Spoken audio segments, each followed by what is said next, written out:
हैं। आपने एक बात और कही कि प्रतिपक्ष का काम सवाल खड़ा करने का है।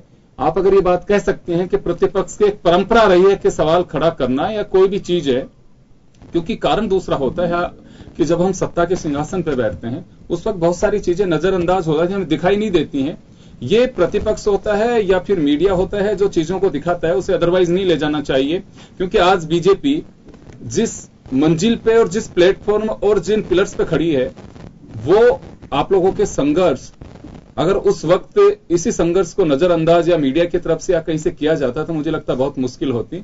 प्रतिपक्ष का काम संघर्ष होता है, काम नहीं बोलना चाहिए। प्रतिपक्ष की परंपरा कहनी चाहिए कि जब वो प्रतिपक्ष में कोई भी दल होता है उसे सब चीजें दिखाई देती हैं और उनका काम है।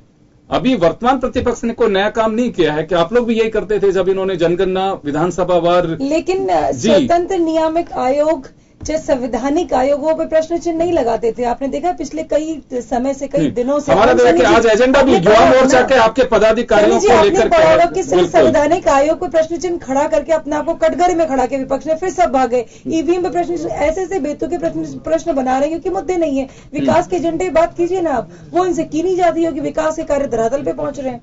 तो इस तरह के समीकरण बनाना बिगाड़ना ये बहुत ही सामान्य बहुत अच्छी बात है। नहीं, मेरा तो सवाल बहुत ही छोटा सा सवाल है, बहुत ही सिंपल सा सवाल है निमिषा जी। मैं बहुत दूर नहीं जाना चाहूंगा। विकास हो रहा है, विकास के लिए सरकारें चुनी जाती हैं और होना भी चाहिए, उनकी ड्यूटी है मेरे ख्याल में, करना चाहिए। अगर नहीं करेंगे तो बहुत सरकार, लेकिन मैं तो युवा मोर्चा की लिस्ट, मैं युवा मोर्चा की लिस्ट को लेकर के आपसे जानकारी जानना चाह रहा हूं कि ये पहली बार ऐसा देखने को मिल रहा है। इसी वजह से प्रतिपक्ष के हाथ आप लोगों ने एक नया मुद्दा दे दिया। देखिए, इसके अंदर देखा जाए तो आपने देखा हो कि लगभग समग्र सभी को शामिल किया गया। देखिए, मैं अपना सरनेम लगाती हूँ, ओम सैनी जी लगाते हैं, आप शर्मा लगाते हैं, तो हम सब अपना अपना सरनेम का यूज करें। इसे नॉर्मल माना जाए, इसे एकदम वही मैं कह रही हूँ, आधा ग्लास भरा हुआ देख रहे हैं, आधा खाली देख रहे हैं। ये आपका सरनेम होना चाहिए निमिषा जी। बाकायदा आप लोगों ने कॉलम में कोट किया है कि किस जाति का है और किस क्षेत्र का है। अगर आप तो आपको मैं प्रेस नोट मंगा के दिखा सकता हूँ, आपके पास सामने ही पड़ा है मेरे। तो आपने कहा कि सरनेम लगाने में हर्ज नहीं है। आप लोगों ने तो बाकायदा कोट किया है कि ये ब्राह्मण है, ये गुर्जर है, ये बनिया है। जी, आप इसको समझिए ना, गंगानगर से लेकर के भिलवाड़ा तक, भिलवाड़ा से लेकर के जयपुर तक, जयपुर से कोटा तक, प्रत्येक पदाधिकारी के क्षेत्र के साथ चिन्हित करना कोई प्रश्न चिन्ह नहीं है। और मैं अपना सरनेम लगा रही हूँ, इस बात को एक सामान्य प्रक्रिया के तहत, क्योंकि हम तो एक विश्लेषक के तौर पर बैठे हुए हम लोग यहाँ पर, हमें इसका विश्लेषण ये निकालना है कि भाजपा एक ऐसा प्रतीकात्मक है। सोशल मीडिया पे जो चल रहा है सरनेम को लेकर के नहीं है, एक कॉलम में बाकायदा आप लोगों ने उसकी जाति इंगित की है। सवाल वहां पे है, ये नॉर्मल प्रोसेस है, नॉर्मल प्रोसेस नहीं है। योगेंद्र जी, मैं एक बात मान लेना चाहिए, एक बात बोलना चाहिए निमिषा जी, मान लेना चाहिए। अगर जाति को कहीं पर इंगित किया जाता है तो उस पर सवाल नहीं उठने चाहिए। आज आप सत्ता पक्ष में हैं, कभी आप प्रतिपक्ष में भी हो सकते हैं, उस वक्त इन चीजों का मेरे ख्याल में ध्यान रखना चाहिए। मैं कहना चाहती हूँ योगेंद्र जी, ये जो प्रतीक है इस बात का है, सबका साथ सबका विकास, सभी जातियों का समावेश है। कहीं पर भी किसी को भी हमने साइड नहीं किया है। और योग्यता आधार संगठनात्मक एकदम फायर जो ये युवा मोर्चा है पूरा फायर करने वाला है। और बहुत ही चलो निमिषा जी, एक बात तो माननी पड़ेगी कि चीजें जब आप लोग प्रतिपक्ष में थे समझ में नहीं आ रही थी, जैसे आप सत्ता पक्ष में हर चीज आपके समझ में आने लगे हो, चाहे आधार हो, चाहे दूसरी योजनाएं हो, चाहे जातिगत आधार पर किसी चीज को तय करना हो, वो तमाम चीजें जब आप सत्ता में बैठे हैं तब समझ में आ रही हैं कि वास्तव में तो बहुत जरूरी होती हैं। उद्देश्य चाहे कुछ भी हो, लेकिन समझ में आने लगी हैं। चलिए, मनोज मुदगल हमारे साथ में है, कांग्रेस के नेता। मनोज जी, आप लोग बेजा और बेवजह ऑब्जेक्शन कर रहे हैं कि युवा मोर्चा की कार्यकारिणी जो डिक्लेयर हुई उसमें जाति का कॉलम तय किया गया। आप लोग इस पे ऑब्जेक्शन कर रहे हैं, निमिषा जी से खारिज कर रहे हैं कि कोई काम है नहीं, इस वजह से ये लोग ऑब्जेक्शन कर रहे हैं। इसमें हर्ज क्या है? देखिए योगेंद्र जी, बिल्कुल स्पष्ट है। भाजपा का जो मूल आधार था, ये पार्टी प्रदेश में, कुछ प्रदेशों में इनका आधार था, ये प्रादेशिक पार्टी के रूप में ही उभरी थी। और इनका जो आधार था, ये इन्होंने प्रदेश की स्थितियों को देख के उठा। जैसे उत्तर प्रदेश में इन्होंने राम मंदिर का मुद्दा पकड़ लिया, और कोई प्रदेश में इन्होंने दूसरे मुद्दे पकड़ लिए। ये एक प्रादेशिक पार्टी के रूप में इनका उभार हुआ, लेकिन देश की जनता ने इनको भारत देश की बागडोर संभला दी और पूरे राष्ट्रीय पार्टी का एक दर्जा देश की जनता ने दे दिया, लेकिन अभी तक ये अपने पुराने विचारों से उभर ही नहीं पा रहे। इनके विचार आज भी वही प्रादेशिक है कि प्रदेश में जाति समीकरण, जैसा कि रीजनल पार्टियां करती हैं कि जाति समीकरण का गठजोड़ बनाती है और अपने चुनाव को जीतने का अपनी रणनीति बनाते हैं। इनका आज तक जो आधार है, अभी भी सोच जो है वो प्रदेश के स्तर पर चल रही है। उसी का एक सबसे बड़ा जीता जाता उदाहरण आपके सामने मिला कि युवा मोर्चा की कार्यकारिणी में जाति विशेष वर्ग को बताया गया। जनगणना में तो आज तक सुना गया था कि जनगणना में देश में किस जाति के लोग हैं, किस धर्म के लोग हैं, कितने हैं, ये तो एक आज तक सुना था। ये पहली बार इस पार्टी का, राष्ट्रीय पार्टी का हमने नाम सुना कि वो जाति के आधार पर उन्होंने राष्ट्रीय कार्यकारिणी का गठन करके प्रदेश युवा। ओम जी, आप कुछ कह रहे थे? मैं ये कह रहा था कि 1931 के बाद में ये जाति और संप्रदाय के तरीके से जांचने की बात को बहुत ही गलत माना, और कांग्रेस पार्टी ने जब इसकी शुरुआत की थी तो बड़ी आलोचना हुई थी, तो उन्होंने अपने आप को वापस भी ले लिया। लेकिन आप लोगों के माध्यम से, मतलब भारतीय जनता पार्टी के माध्यम से फिर से बात आने लगी है, तो यह आश्चर्यजनक लग रहा है, क्योंकि हमारे संविधान के निर्माताओं ने, हमारे राष्ट्रीय नेताओं ने जाति तोड़ने की बात की, हमारे राष्ट्रीय नेताओं ने संप्रदायों की संकीर्णता से ऊपर उठने की बात कही। और उसी को लेकर के मुझे याद है कि पंडित नेहरू के जमाने में किस तरीके से लोगों ने भारतीय आर्य इस तरह के लगाना प्रारंभ किया था। बाद में ये जो आप देख रही हैं कि सब सैनी और शर्मा और गौड़िया, ये सब जो है, ये सिलसिला इसलिए बन रहा है कि अगर इससे इधर उधर होने की चेष्टा की जाएगी तो लोग समझेंगे इनमें जातीयता की कोई हीनता की भावना है। हम हीनता की भावना से बचने के लिए जैसे भी हैं वैसे अपने आप को परोस रहे हैं लोगों के सामने, लेकिन जातियों में बांट करके देखने की जो राजनीतिक दलों की का नजरिया है वो अपने आप में बड़ा खतरा पैदा कर रहा है। और मैं यही कहना चाहता हूं कि व्यवहारिक राजनीति में आप इसका इस्तेमाल करते हैं, लेकिन ये इस तरीके से घोषणा नहीं करते जिस तरीके से आपने अपनी लिस्ट जारी कर दी है। व्यवहारिक राजनीति में आप देखते हैं कि किसी भी विधानसभा क्षेत्र में कौन कौन से जातियों के सिलसिले हैं और उनको कैसे संतुष्ट किया जा सकता है, उसके बारे में कोई चर्चा नहीं करेगा, क्योंकि ये लेगेसी है। इस लेगेसी को इतने सहज रूप से समाप्त नहीं किया जा सकता, लेकिन इस लेगेसी के जो दुष्प्रभाव पड़ रहे हैं उससे मुक्ति का प्रयास तो हर राजनीतिक दल को करना चाहिए। आपके यहां से गलती हुई है, मेरा ख्याल है कि आपको उसको स्वीकार करना चाहिए और रद्द करना चाहिए कि हमारी कोई आस्था नहीं है जातिवाद के अंदर, गलती से हो गया, इस तरह की बात नहीं होनी चाहिए थी।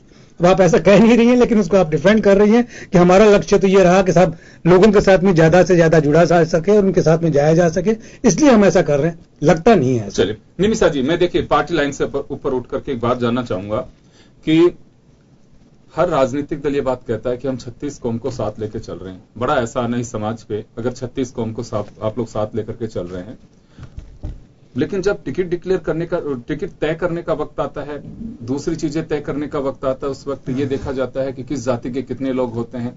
और आपने कहा कि कि यहां से वहां से वहां किस जगह को, हमने एक अच्छी बात है कि सब जगह के आप लोगों ने लीडरशिप को आप जगह दी है, चलिए बहुत अच्छी बात है। मैं सिर्फ ये जानना चाहता हूं कि जातिवाद जिसे ये कहा जाता है लोकतंत्र में कि ये जहर है, लोकतंत्र के स्तंभ को कमजोर करने वाला है, उसके बावजूद भी हम इसी में खाद डालने की कोशिश कर रहे हैं। हर राजनीतिक दल की पोजीशन ये।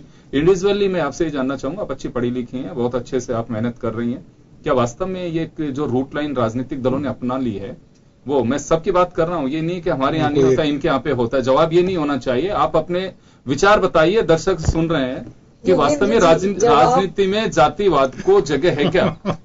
ओम सर क्या समझ गए ना मैं क्या बोल रहा हूँ? बोल दीजिए। और जवाब भी आप ही चाह रहे हैं कि आप ही का जवाब मैं दूं। निश्चित तौर पर ये एक बहुत ही अच्छा आपने बोला और आपका ही आपने उत्तर भी लगभग आप ही ने दे दिया कि आप क्या जवाब चाह रहे हैं मुझसे। नहीं मैं तो आप लोग सोचते क्या वास्तव में कि कहते कुछ और हैं, कथनी और करनी। हमारा सवाल जो है कथनी और करनी, भरा हुआ देखना है या खाली देखना है? जो हमें ग्लास को देखने की चेष्टा है हमारी कि हमें भरा हुआ देखना है, तो हमने क्या सोचा, क्या बोला और किस आधार पर क्या किया जा रहा है?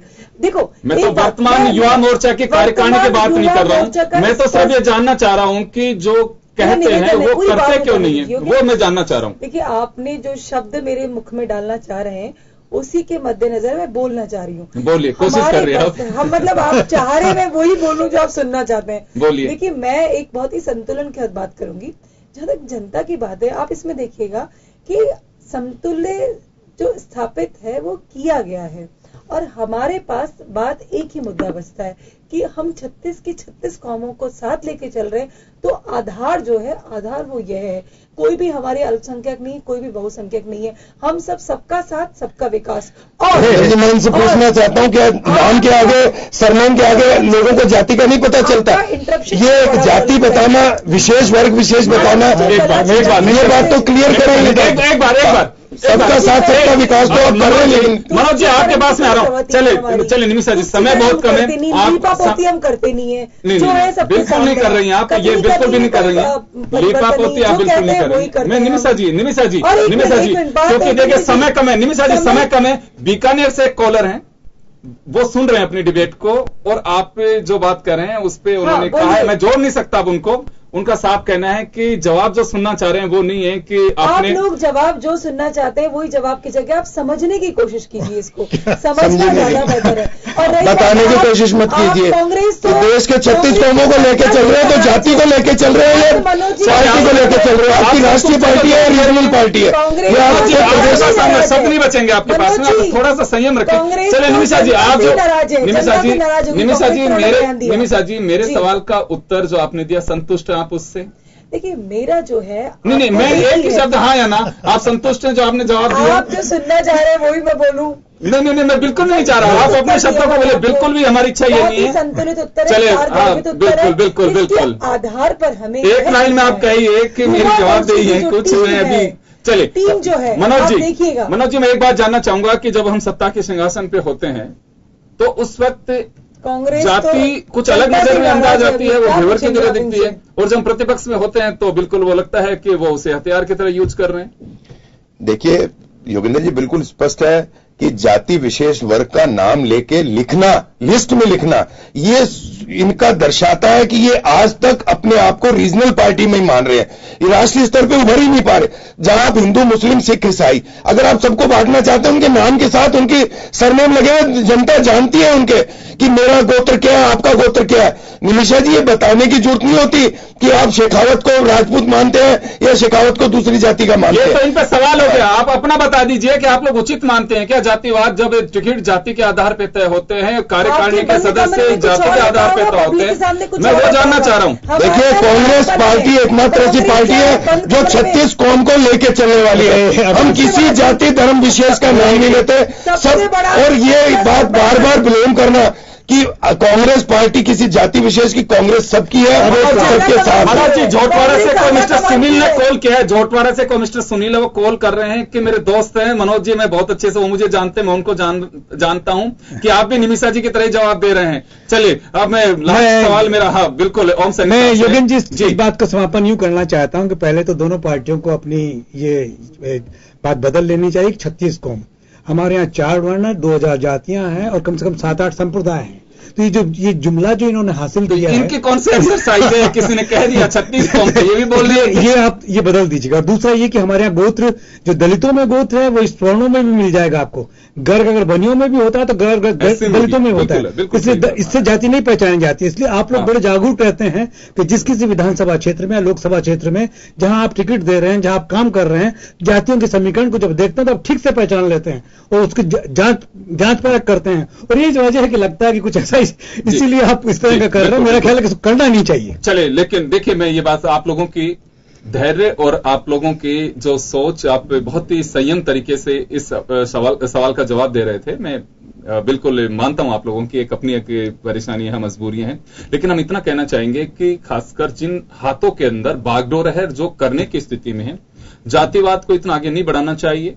जाति के, क्योंकि मुझे लगता है लाभ तो एक सत्ता के सिंहासन के लिए हो सकता है, लेकिन इसके परिणाम अच्छे नहीं है, क्योंकि जब संविधान निर्माताओं ने और हर राजनीतिक दल ने कहा कि हम जातिवाद से ऊपर उठ करके राजनीति करते हैं, तो वास्तव में ऊपर उठ करके करनी चाहिए, तभी ये डेमोक्रेटिक सिस्टम बहुत मजबूत रहेगा। और आप जो शब्द कहते हैं उन पे आप टिके रहेंगे, अदरवाइज तो बिल्कुल हाल जो है आप और हम अंदर से सोचते हैं वही होना है, तो इसे कोई जगह नहीं है, हमारा ये मानना है। चले, बहुत बहुत शुक्रिया आप सभी का, और खास खबर बस इतना ही, दीजिए इजाजत, नमस्कार।